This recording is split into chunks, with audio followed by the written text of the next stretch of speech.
Bom dia, queridos irmãos. Que bom que você escolheu estar na casa do Senhor nesta manhã e que nós possamos estar atentos para ouvir a voz de Deus e entender o que Ele quer falar para nós nessa manhã. Amém? Gostaria de pedir que todos dedicassem este momento para dar atenção ao que iremos estudar na palavra de Deus. Gostaria de pedir que você colocasse seu celular no silencioso, que você desligasse e não olhasse para o celular neste momento. Pelo menos não para ver outra coisa que talvez não seja consultar a Bíblia. Mas se você tiver uma assim, fica melhor. Lembre que você está na presença do Deus, do dono de todo o universo.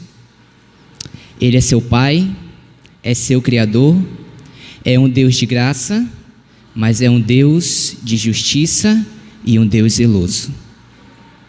Então respeite a presença de Deus e dedique a Ele inteira atenção neste momento, tá bom?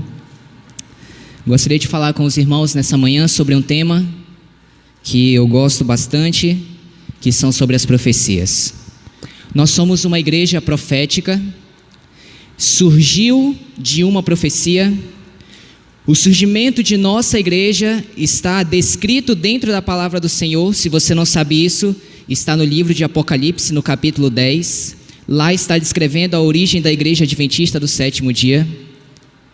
E nós, como um povo que tem a profecia em sua raiz, devemos entender o quanto este elemento usado por Deus para comunicar suas verdades é importante para nós como um povo, especialmente agora que nós estamos vivendo o tempo do fim. Eu gostaria de convidá-los a abrir a Bíblia no livro de 1 Tessalonicenses. Pode passar, por favor? 1 Tessalonicenses, no capítulo 5, verso 20.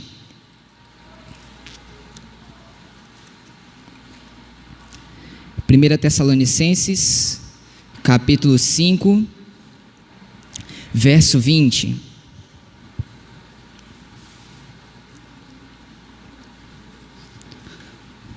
Todos encontraram? 1 Tessalonicenses, capítulo 5, verso 20.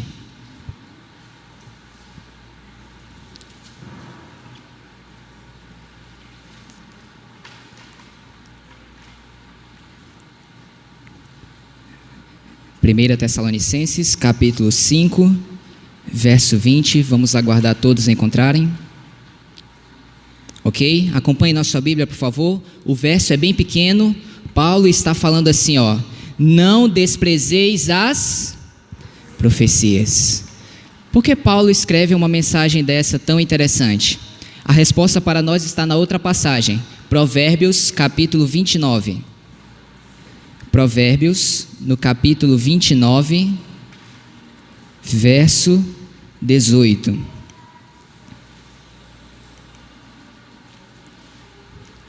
Provérbios, capítulo 29, versículo 18. Ajude o seu vizinho. Depois de Salmos, Provérbios, capítulo 29, verso 18.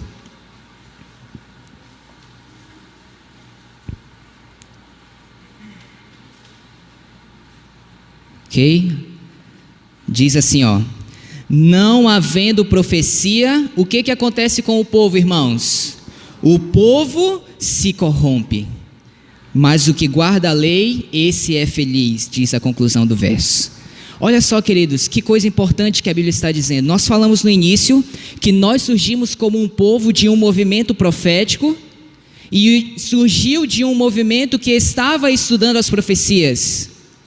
E se você olhar para a Bíblia, em Apocalipse, no capítulo 14, do verso 6 até o 12, lá estão descritas as 3 mensagens angélicas, que está ligada ao DNA desta igreja, a missão que nós devemos pregar como um povo.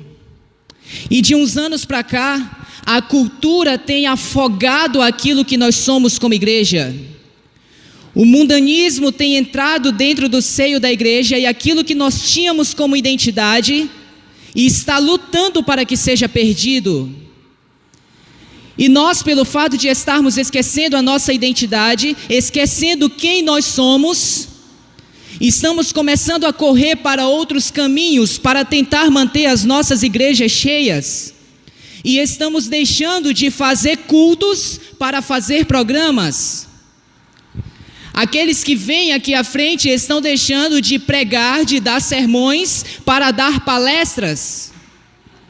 E o que isso acontece, queridos, é que provoca dentro do povo de Deus um fogo de palha, em que as pessoas são reavivadas em um momento, mas se isso não é complementado com reforma de vida, isso se apaga. Talvez um dos motivos disso seja porque nós estamos deixando ou esquecendo desse conselho da palavra do Senhor. Não havendo profecia, o povo se corrompe. Nós somos um povo que carregamos no nome a palavra adventistas, aqueles que creem no advento, no segundo advento de Cristo. E agora eu quero apresentar para vocês alguns textos que mostram as pessoas que estavam aguardando o primeiro advento de Cristo. E existe um termo dentro da teologia que diz que a história ela sempre se repete. O que aconteceu no passado acontecerá no futuro. E eu ficava me perguntando, por que as pessoas que estão relatadas como entendendo que Cristo tinha vindo, por que elas reconheceram que Jesus tinha vindo? Porque os magos sabiam que Jesus tinha nascido e foram lá visitá-lo? Porque Simeão, que reconheceu aquela criança lá no templo, entendeu que aquela criança era Jesus? Por que Zacarias, a família de Zacarias, foi escolhida para ser o pai daquele que iria prever a vinda de Cristo, João Batista? Por que essas pessoas foram escolhidas? Por que aqueles 12 discípulos e não outros? O que havia de incomum entre eles? Por que Paulo tinha tanto sucesso nas suas pregações? E é isso que nós vamos ver nesta manhã. Pode passar, amigo, por favor? Vamos começar então pelos magos. Mais um, por favor.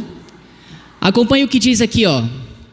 Ao estudarem os magos o céu estrelado, viram a glória do Criador. Não eram pessoas que pertenciam ao povo de Israel. Eram pagãos que olharam para o céu e entenderam que tinha alguém maior por trás de tudo isso. Buscando mais claro entendimento, eles se voltaram para as escrituras dos hebreus. Foram para a Bíblia, que prediziam a vinda de um mestre divino. Os magos souberam com alegria que o seu advento estava próximo, porque estudaram a palavra de Deus. Viram os magos uma luz misteriosa nos céus naquela noite. Que luz era essa, queridos? Aquela estrela. Eles viram isso. E aí o que aconteceu? Segue o texto. A profecia de Balaão declarara: uma estrela procederá de Jacó. Você entendeu? Os magos conheceram a época do primeiro advento de Cristo, porque eles estudaram a palavra de Deus, e aqui o texto especifica, eles estudaram as profecias. E segue: os magos acolheram com agrado a luz da verdade enviada pelo céu. Agora sobre eles era derramada em mais luminosos raios. Foram instruídos em sonhos a ir em busca do recém-nascido príncipe. Então eles tinham essa luz inicial, e ainda que ele não entendesse tudo, eles tinham essa luz especial, e quando o sinal aconteceu, o Espírito Santo foi até eles para dizer: a hora chegou. Eles entenderam e foram se encontrar com o Messias. Vamos passar? Lá no templo, Simeão, você deve saber que centenas de crianças eram apresentadas todos os dias no templo em Jerusalém. E você deve saber também que não foi o próprio Simeão que apresentou Cristo aos céus. Ele foi um profeta que tinha ido ao templo naquela manhã e estava ali vendo a cena da apresentação de crianças, como acontecia todos os dias. E o relato diz: o sacerdote, o que apresentou Jesus, não enxergou através do véu. A apresentação de infantes era cena comum, prestando pouca atenção aos pais ou às crianças. Ao entrar Simeão no templo, vê uma família apresentando o primogênito ante o sacerdote. Simeão compreende as advertências do Espírito e é profundamente impressionado. E por que o Espírito foi visitá-lo? Segue o texto: ele toma a criança nos braços e a apresenta a Deus. Também Ana, uma profetisa, entrou e confirmou o testemunho de Simeão. Esses humildes adoradores não haviam o que, irmãos? Estudado em vão as profecias. Os líderes judeus, seus olhos não se achavam abertos para contemplar a luz da vida. Por que este homem reconheceu Jesus? Porque estudava as profecias e estava esperando o advento de Cristo. Vamos ver mais um exemplo? Pode passar, por favor. Zacarias. Por que a sua família foi escolhida? A Bíblia, o texto do desejado diz assim, 500 anos antes, Gabriel dera a conhecer a Daniel o período profético que se devia estender até a vinda de Cristo.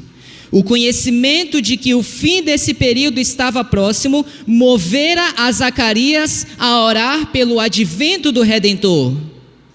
Ele conhecia, irmãos, e sabia que os sinais apontavam que Cristo já estava vindo.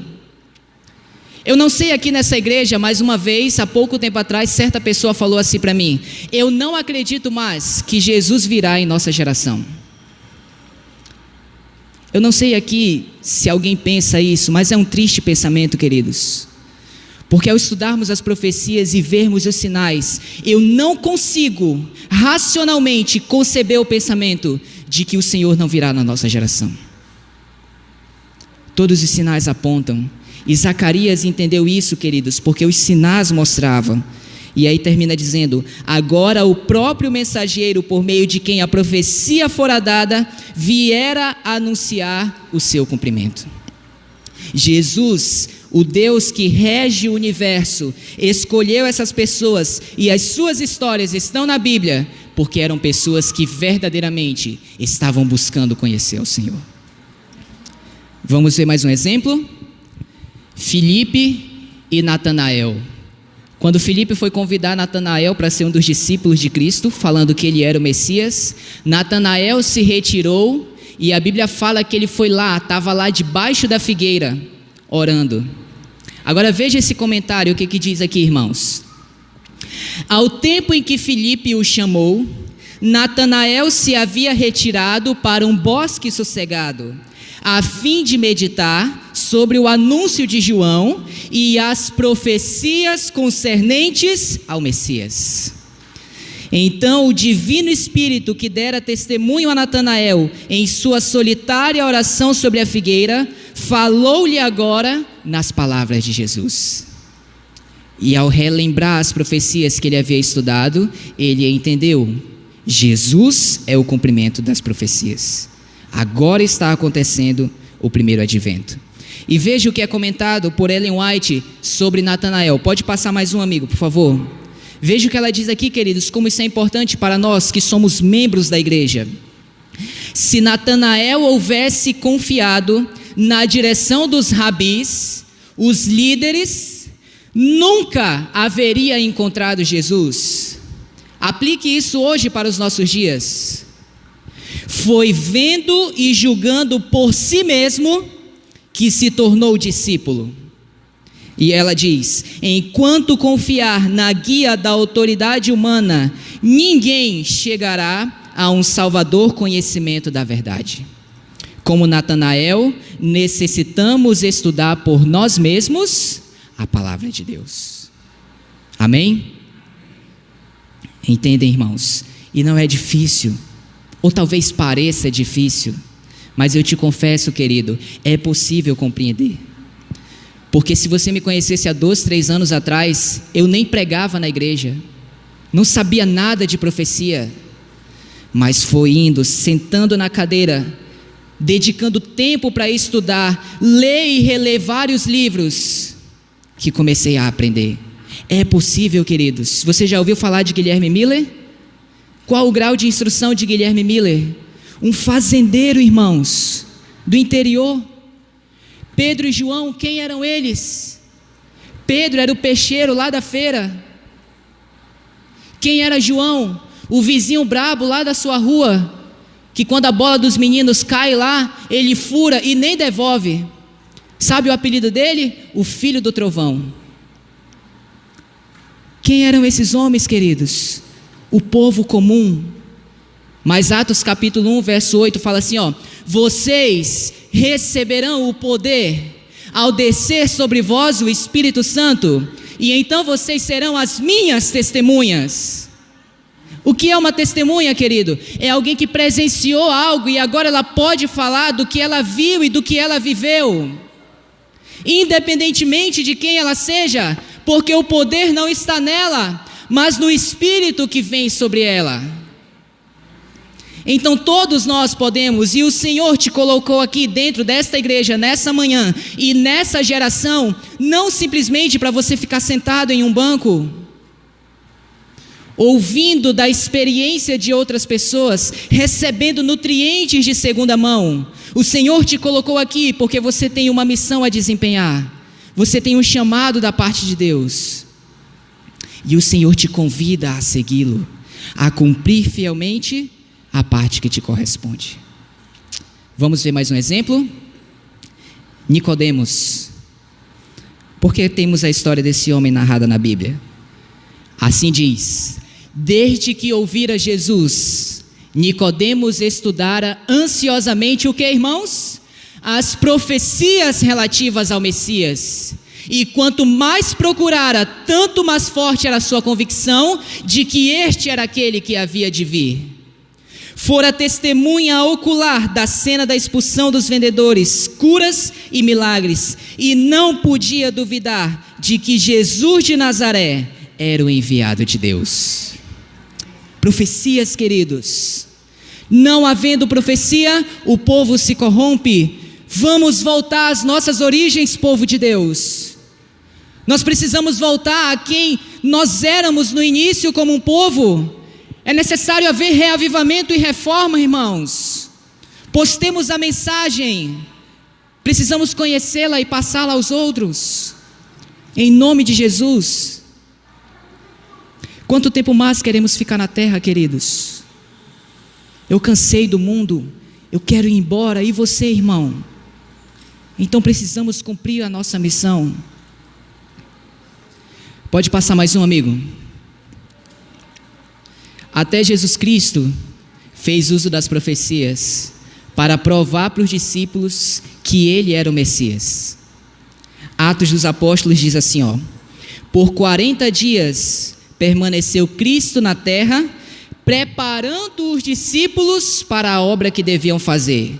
Jesus estava ali preparando, e para preparar os discípulos, o que ele fez, irmãos? Falou-lhes das profecias concernentes a seu advento, sua rejeição pelos judeus e sua morte, mostrando que cada especificação dessas profecias tinham sido cumpridas. E o que aconteceu com aqueles que ouviram uma pregação sobre profecia, irmãos?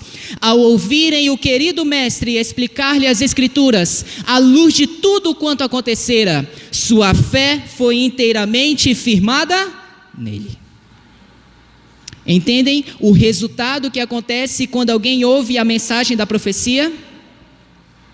É irrefutável a mensagem que é pregada. Vamos ver mais um exemplo? Um dos maiores pregadores do Novo Testamento, o apóstolo Paulo. Por que tinha tanto sucesso nas suas pregações? Aqui diz: sua argumentação com respeito às profecias era tão lógica, seus esforços tão manifestamente acompanhados pelo poder de Deus, que os judeus ficavam confundidos e incapazes de responder-lhe. Em sua apresentação do Evangelho, ele procurava tornar clara as profecias relativas à primeira vinda de Cristo. Mostrava irrefutavelmente que essas profecias se tinham cumprido literalmente em Jesus de Nazaré. O fundamento de sua fé era a segura palavra da profecia. Vejam, irmãos, que maravilha há aqui para nós. E ela segue falando: tendo falado claramente do cumprimento das profecias, em seguida Paulo fazia o que, irmãos? Pregou-lhes o arrependimento, aceite a Jesus como seu Salvador, e a remissão dos pecados mediante Cristo Jesus, seja batizado. Assim era a pregação de Paulo. O Espírito de Deus acompanhou as palavras faladas e os corações foram tocados. O apelo do apóstolo às profecias do Antigo Testamento levou à convicção muitas pessoas. Sabe, queridos, ao pregarmos as profecias, nós podemos provar para as pessoas que a volta de Jesus está próxima. Todos os sinais apontam isso. E o mais importante, por meio das profecias, nós precisamos pegar: se alguém adora a besta e a sua imagem, e recebe a sua marca sobre a fronte ou sobre a mão, esse beberá do vinho da cólera de Deus, e será atormentado com fogo e enxofre pelos séculos dos séculos. Nós precisamos pregar isso, irmãos. Isso é adventismo do sétimo dia. E por muito tempo no passado, nos primórdios deste movimento, nós pregávamos isso com ousadia, mas muitos entre o mundo cristão se afastavam de nós, porque era cristianismo e adventismo, porque pregávamos uma mensagem dura, quem sabe, mas essa mensagem vai tirar muitas pessoas do lago de fogo. E esse legado, esse tesouro foi confiado a nós como igreja. E nós precisamos ser fiéis ao nosso chamado, pregar aquilo para o qual fomos criados. Porque se nós deixamos de levar a mensagem da profecia, para que Deus precisava levantar mais uma igreja? Já não bastam as 30 mil que existem? Então, se nós deixamos de pregar aquilo que nos torna distintivos, para nós nos tornarmos iguais às outras igrejas, um pastor da igreja falou: é melhor a gente baixar nossa bandeira e fechar a igreja, porque já tem muitas por aí. Então nós devemos ser e somos um povo peculiar, diferente do mundo, com uma mensagem diferente, e temos que mostrar a nossa diferença nisso, queridos. Não porque somos melhores do que ninguém, mas porque recebemos uma missão do Senhor. E nós precisamos cumprir essa missão. Pode passar, amigo. Vamos para o livro de Lucas, no capítulo 12. Lucas, no capítulo 12.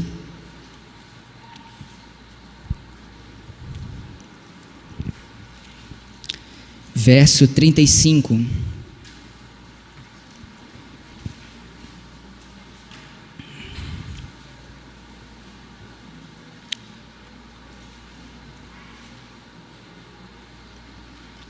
Lucas capítulo 12, verso 35. Todos encontraram? O Senhor Jesus fala assim, ó: cingido esteja o vosso corpo, e acesas as vossas candeias. A candeia aqui é símbolo de quê, irmãos? Da Bíblia. Lâmpada para os meus pés. Mas só a lâmpada em si, ela consegue produzir luz? Ela precisa de algo dentro dela, não é? De azeite. E o azeite dentro da Bíblia é símbolo de quem, irmãos? Do Espírito Santo. Então não adianta simplesmente eu ter a Bíblia aberta, lá no Salmo 91 na minha estante, e não adianta eu carregar a Bíblia somente no sábado para vir para a igreja. Eu tenho que fazer uso da lâmpada com o auxílio do azeite, que é o Espírito Santo. Aí sim eu serei uma virgem prudente. Verso 36. Sede vós semelhantes a homens que esperam pelo seu Senhor, ao voltar ele das festas de casamento, para que quando vier e bater a porta, logo lhe abram. Bem-aventurados aqueles servos a quem o Senhor, quando vier, os encontre vigilantes. Em verdade vos afirmo que ele há de cingir-se e dar-lhes lugar à mesa, e aproximando-se, os servirá. Quer ele venha na segunda vigília, quer na terceira, bem-aventurados serão eles, se assim os achar. Verso 47. Aquele servo, porém, que conheceu a vontade do seu Senhor e não se aprontou, nem fez segundo a sua vontade, será punido com muitos açoites. Aquele, porém, que não soube a vontade do Senhor e fez coisas dignas de reprovação, levará poucos açoites. Mas aquele a quem muito foi dado, muito lhe será exigido, e aquele a quem muito se confia, muito mais lhe pedirão. E então agora você precisa pensar, o quanto Deus deu de luz à nossa igreja. Porque a Bíblia diz, aquele a quem muito foi dado, muito será exigido. E aquele que sabia a vontade do seu Senhor e não fez, ele será punido com muitos açoites, porque sabia e não fez, foi servo infiel. Então sabe, queridos, aqui há um outro ponto interessante. Dos nossos púlpitos, muitas pessoas querem pregar somente metade do evangelho. Um evangelho amputado, que fala da graça de Deus, que Ele é amor e que Ele quer te salvar. Mas esquecem da outra parte do evangelho, de que Deus é justiça e que Ele te chamou das trevas para a sua luz e te deu a mensagem da verdade. Ele espera que você compartilhe isso com os outros. Porque se você não fizer a parte que te corresponde, você será achado em falta. E você pode incorrer no risco de não se salvar. E a serva do Senhor fala que muitos julgam a Deus pela sua própria mentalidade. Acham que Deus é um Deus muito bom para executar justiça e punição sobre os seus servos. Não nos enganemos, queridos. Deus é amor, mas Ele é justiça.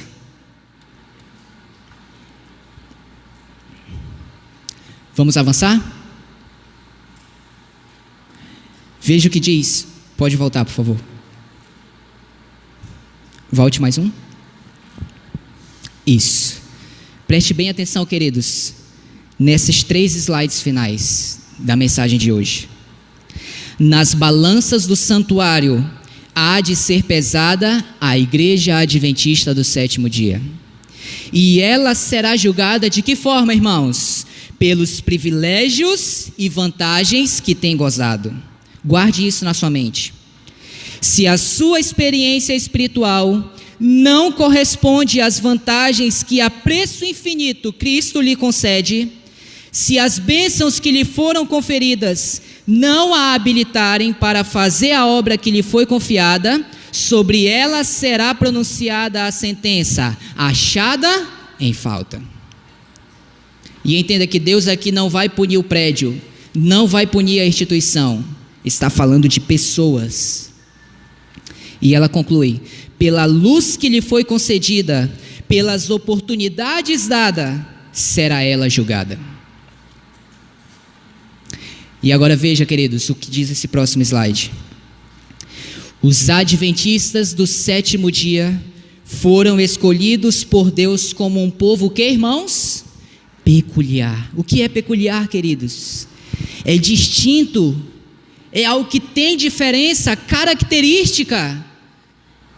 Nós sim devemos ser diferentes de todas as igrejas. Em nossos evangelismos, as pessoas têm que ver que a música que é cantada lá é diferente. Ela precisa entender que lá não é só mais uma igreja querendo ganhar almas para lá. Lá tem um povo diferente, irmãos. As pessoas precisam ver isso. Um povo peculiar, separado do mundo, com a grande talhadeira da verdade. Ele os cortou da pedreira do mundo e os ligou a si. Tornou-os representantes seus. E como você tem representado a Cristo na sua vida? E os chamou para serem embaixadores seus na obra final de salvação. O que é uma embaixada, irmãos? É alguém que representa um outro país em um lugar estrangeiro.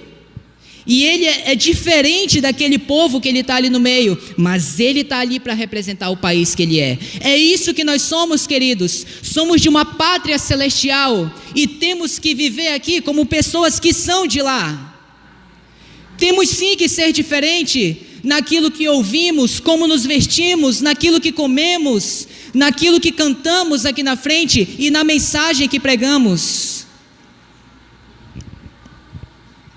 E ela segue dizendo aqui embaixo, irmãos: o maior tesouro da verdade já confiado a mortais, as mais solenes e terríveis advertências que Deus já enviou aos homens foram confiadas a este povo, a fim de serem transmitidas ao mundo. Então, quando a Bíblia diz: mas aquele a quem muito foi dado, muito lhe será exigido, quanto nos foi dado? A irmã White diz: o maior tesouro da verdade que Deus já entregou a um povo, foram dados para nós, para que nós transmitamos ao mundo. É por isso que Jesus diz em Mateus 5,14: assim brilhe a vossa luz diante dos homens, para que vejam as vossas boas obras, vejam que você é diferente e encontrem em você alguém que vai encaminhá-lo ao Deus verdadeiro. Não se acende uma candeia para colocá-la debaixo de um alqueire. Sabe o que é um alqueire, irmãos? É um cesto. É ilógico isso. O Senhor não colocou luz em sua vida para que você se escondesse. Não deixe nem que a igreja seja o seu alqueire. Mas em cima Jesus fala: vós sois o sal da terra. E o sal, para fazer diferença, ele precisa sair do saleiro. Aqui dentro todo mundo é sal. Sal não tempera sal. Tem que ir lá para fora, irmãos, para fazer a diferença. Pode passar, amigo, por favor. E para nós fecharmos essa última citação: assim, nas profecias, como nós estávamos falando, nas profecias, o futuro se patenteia diante de nós tão claramente como se revelou aos discípulos na palavra de Cristo. Os acontecimentos ligados ao final do tempo da graça e a obra de preparo para o período de angústia acham-se claramente apresentados diante de nós. Mas ela conclui dizendo que, irmãos, multidões, porém, não possuem maior compreensão dessas importantes verdades do que teriam se nunca houvessem sido reveladas. Nós não podemos dizer que não somos privilegiados por Deus. Nós temos toda a Bíblia explicado para nós. Isso é chamado de espírito de profecia. Os 4 evangelhos explicados, o desejado de todas as nações. Daniel e Apocalipse, o grande conflito. O Pentateuco, patriarcas e profetas, profetas e reis. Tudo, irmãos, explicado para nós em detalhes. Nós temos esse tesouro em nossas mãos e nós precisamos correr atrás do prejuízo, queridos. Que nós possamos meditar sobre nossa vida espiritual. Como nós estamos vivendo à luz daquilo que o Senhor tem entregado para nós. Nosso Senhor tudo fez por nós. Ele fez a parte mais difícil do processo da redenção, que foi morrer na cruz do Calvário. E agora o Senhor deixou um legado em nossas mãos, uma missão a nós desempenharmos, para que Ele possa voltar e levar seus filhos para o reino da glória. Sabe, irmãos, você acha que Deus não fica angustiado em seu trono, quando Ele vê aqui da terra um filho dele viver como um animal entregue às drogas? Você acha que Ele não se incomoda no seu trono quando Ele vê um bebezinho sendo abusado sexualmente por um homem? Isso angustia, queridos, mas Ele quer voltar. Mas a Bíblia diz: o Senhor não retarda a sua promessa, como alguns acham que Ele está demorando. Pelo contrário, Ele está sendo paciente para comigo e para contigo, porque não quer que a gente se perca, mas que a gente chegue ao arrependimento. Irmãos, talvez nós estejamos orando: Senhor, volte, mas nós estamos prontos? Seremos achados como servos fiéis? Aquele a quem o Senhor vai colocar uma coroa na cabeça e vai dizer: bem-estar, servo bom e fiel. Foste fiel no pouco, sobre o muito te colocarei. Irmãos, o meu apelo nessa manhã é por reavivamento. Se nós amamos ao nosso Senhor, se nós estamos com saudade do Deus que ainda não vimos, de uma terra que nós não conhecemos, nós precisamos nos empenhar em voltar à Bíblia, voltar a estudar a palavra de Deus, reformarmos quem nós somos e permitir que o Senhor nos use para concluir a obra do Evangelho. O quarteto irá cantar agora, e eu desejo que você aproveite os momentos, os minutos em que essa música estará tocando, para que você feche os seus olhos, para que você reflita sobre como você tem andado com o Senhor. Reflita sobre isso, querido, e fale com o seu Deus, reconhecendo o arrependimento, reconhecendo falha e pedindo que o Senhor te capacite a desempenhar a parte que Ele quer que você faça. Em nome de Jesus, não faça como fez Faraó, não endureça o seu coração, se quebre aos pés de Cristo, para que Ele possa te salvar, para que Ele possa te conduzir, em nome de Jesus.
Porque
Deus. Obrigado porque a tua palavra reaviva a nossa vida. Amém. Eu creio que corações se entregaram a ti aqui nesta manhã, Senhor. Amém. Reconhecendo quem são e o que desejam ser pelo teu poder.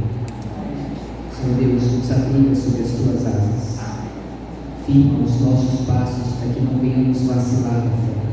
Amém. Estamos nos aproximando do dia que encontraremos contigo. Tu nos conheces individualmente e sabes, Senhor, as nossas necessidades. Pedimos que, como um Pai amoroso, nos lapide, nos molde, para que no dia que o Senhor voltar nós possamos ser achados como servos fiéis. Suplicamos que tenha misericórdia de nós, Senhor, pois somos pecadores. Talvez ainda tropecemos e a possibilidade é grande, sabes como somos falhos. Nós suplicamos que o Senhor segure firme a nossa mão, que o Senhor não largue, Pai, e nos permita, naquele dia, estar de cabeça erguida, vendo o nosso Senhor viver em glória. Abençoa cada um de nós. Nós pedimos em nome de Jesus. Amém.